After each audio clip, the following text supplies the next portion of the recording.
most popular comic book in the world today is coming to life. Sneak preview of X-Men this Saturday morning on Fox. Extraordinary, exceptional X-Men. Wolverine's got a tiger twist, stripes, and spring-out claws. The Iceman comes on his ice board with color change icicles. Sabretooth's equipped with wounds that heal easily, an extra slashing claw, and glow-in-the-dark eyes and mouth. Here's Forge with his quick-draw gun action. Look out! And Mr. Sinister with his light-up chest. These aren't ordinary men, they're X-Men! X-Men figures, each sold separately from Toy Biz.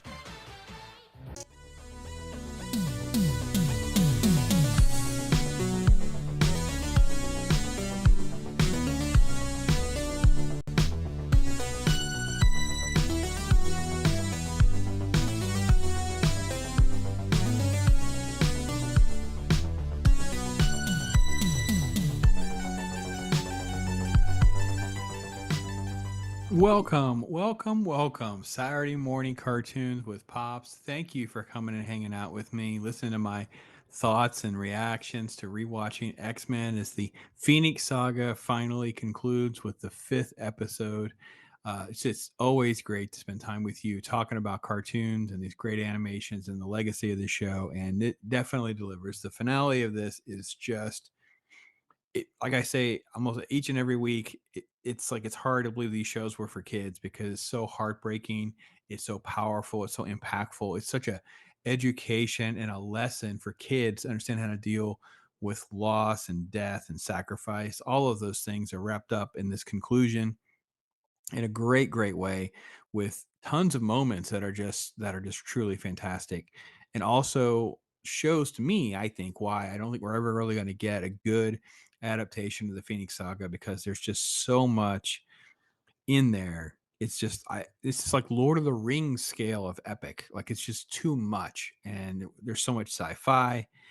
It's not X-Men, and with the Phoenix Saga, isn't it goes beyond like tights and capes and superhero stuff. It gets into supernatural stuff and stuff that involves science fiction and fantasy. That it's kind of hard to get your head around how good and deep this is. And it goes back to Chris Claremont and John Byrne, what they're able to create and how great it is. So that's my take on this part of it. The story is basically that Jean has been embodied now, imbued with the power of the Phoenix.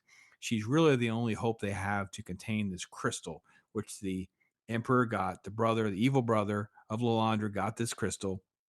He's all about like just let everything burn, consume. I'm the all power being. I get to decide. And that's what he does. And basically, he creates like a black hole type phenomenon that everything is getting sucked in, and the X-Men actually do get sucked in, leaving the ones that are behind on Earth, which is Professor Xavier and Jubilee, to see Banshee, and I think more are there with them, kind of seeing what actually is happening. And you got this basically a situation where Decan, he's this emperor. He is now, uh, basically nothing can stop him, right? The Starjammers are there with the X-Men, and they're trying to figuring out what to do. And reality is the only solution is Phoenix arrives. She finally shows up. They have some, fisticuffs, all the energy blasts, all the stuff that they try to do. Nothing's going to work. We know nothing's going to work, right? That's kind of literally part of the story. I will say there's a great moment with the as Earth is sort of having its reaction to the crystal and what's actually happening, and you see tidal waves and all these different things. You actually see New York City getting attacked, and you see a quick shot of Spider-Man's web, a War Machine saving somebody. I think it's War Machine. It may be Iron Man, but it's gray. It's supposed to be War Machine. And of course, you see all the superheroes reacting, doing their best before the Phoenix Force is the one who does everything, right? Jean saves everyone at first, kind of warns to Ken, like, you're not who you think you're not all that in a bag of chips, man. I got you. Um, but she saves everyone. She bids her farewell, which is just heart wrenching, right? Because you kind of have this montage where everybody kind of goes around the room and you see tears forming a Beast's face. Gambit's covering his face. You see the tears starting to flow because they realize when Jean does what she's doing, succumbing to the Phoenix is now going to take over. Her sacrifice is going to lead to them not being able to see Jean anymore. She has to go somewhere where there's no life for this thing to consume. And that's the only way to really save the galaxy, obviously Earth. And you have a great farewell. You have a great moment. You have touching elements all along the way. It's truly fantastic. And then of course, at the end, to even make it even more difficult because you have a quick moment with Wolverine, but then you have Scott who's finally breaks down and cries after Xavier tries to console him with a story about the Phoenix, how it always rises from the fire and the ash, and that we'll see the Phoenix again, which we as fans know we do, but it still just it just plays really well. So let's touch on a little bit of the episode here. Let me get a not the wrong button. Sorry about that. Let me get up here. I got made a little graphic to hopefully minimize some of our copyright issues. We'll see what happens. So yeah, the episode really has a lot of just sort of like that the power consumption. This is that vortex black hole type thing. This is the way it's blocking out the sun. The X-Men being completely unable to do anything about it. They're basically just passengers in this battle, right? They're just not able to do anything that's going to be helpful. They try to do things, and basically all they figure out is that this thing is more powerful than they even understood. Gladiator is there with Lalandra. He tries to join in the fray to no avail, and it all kind of comes. Here's our flashback to Earth with Xavier and Jubilee, Mora, and Banshee. Yeah, and you can see this thing is just crazy. He can just be whatever he wants to be. He's sort of like I was kind of reminded of Ego in Guardians of the Galaxy 2, where he's sort of like one with this planet entity thing. It's like he's one with the crystal, where the crystal is this thing. And it's like, well, how can it even be contained? Like, how do you? So the only thing you have, and it's never really explained why the Phoenix can do this. Leave my world! I command it! Nothing happens. Nothing happens. Completely powerless against the Phoenix. Here she just saves everyone and leaves him. And he's just basically a talking head at that point, and quite literally a talking head. And this is the farewells.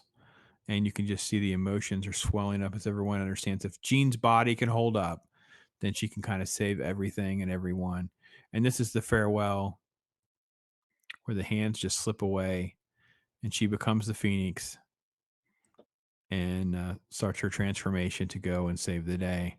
But Scott's kind of left sad. And this is the crystal being closed in around him. And then the cut back to the shot where just you can see the tears flowing here with Rogue.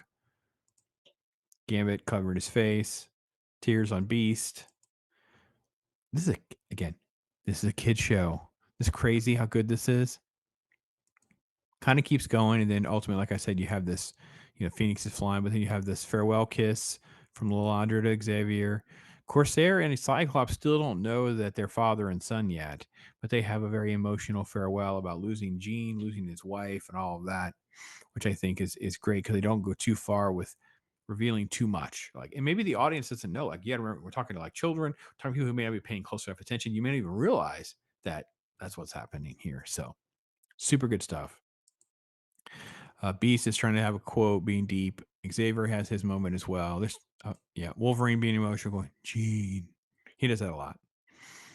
And he's having this little Phoenix speech. And then you have the shot where Scott is just, he's going to break away.